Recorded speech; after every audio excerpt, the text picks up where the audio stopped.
Biju doesn't visit me very often. He's rather shy.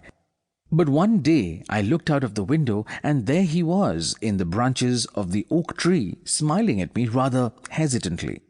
We spoke to each other across the 3 or 4 yards that separate house from oak tree.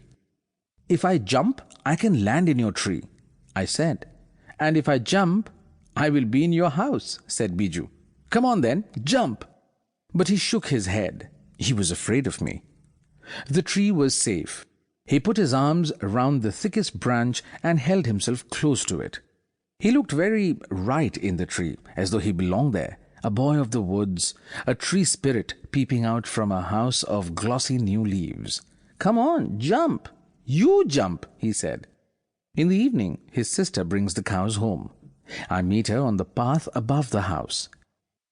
She's only a year younger than Biju, a very bonny girl who's going to be ravishingly beautiful when she grows up, if they don't marry her off too soon.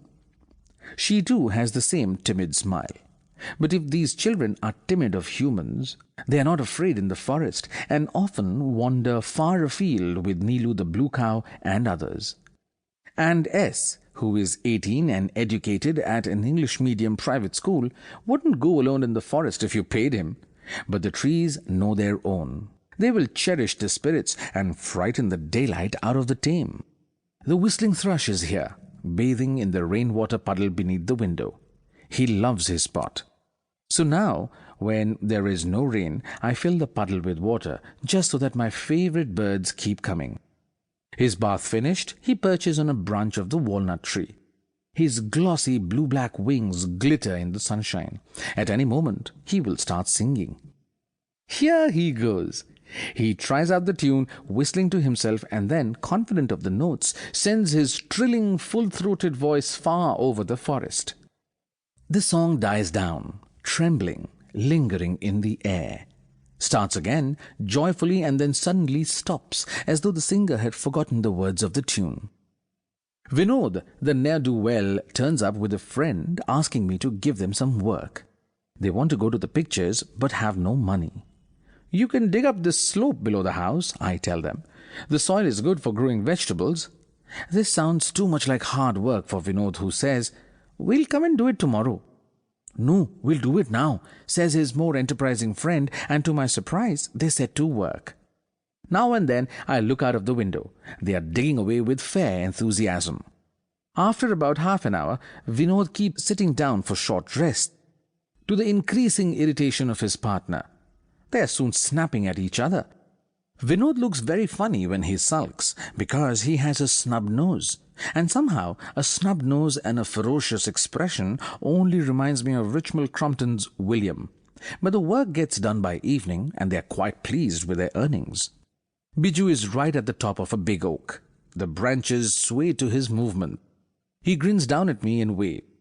The higher he is in the tree, the more confident he becomes. It is only when he is down on the ground that he becomes shy and speechless. He has allowed the cows to wander, and presently his mother's deep voice can be heard calling, "Neelu, Neelu." The other cows don't have names. And then, where is that wretched boy? Sir Edmund Gibson has come up.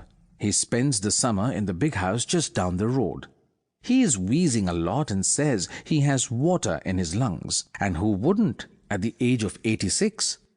"Ruskin, my advice to you," he says, "is never to live beyond the age of 80. Well, once ought to be enough, sir. He's a big man, but not as red in the face as he used to be. His Gurkha manservant, Tirlok, has to push him up the steep slope to my gate. Sir Edmund was once the British resident in the Kathiawar states. He knew my parents in Jamnagar when I was just 5 or 6. He's a bachelor and is looked after by his servants. His farm at Ramgarh doesn't make any money, and he will probably give it to his retainers. When Sir Edmund was resident, he was once shot at from close range by a terrorist. The man took 4 shots and missed every time. He must have been a terrible shot, or perhaps the pistol was faulty, because Sir E presents a very large target. He also treasures 2 letters from Mahatma Gandhi, which were written from prison. "I liked Gandhi," says Sir E. He had a sense of humor. No politician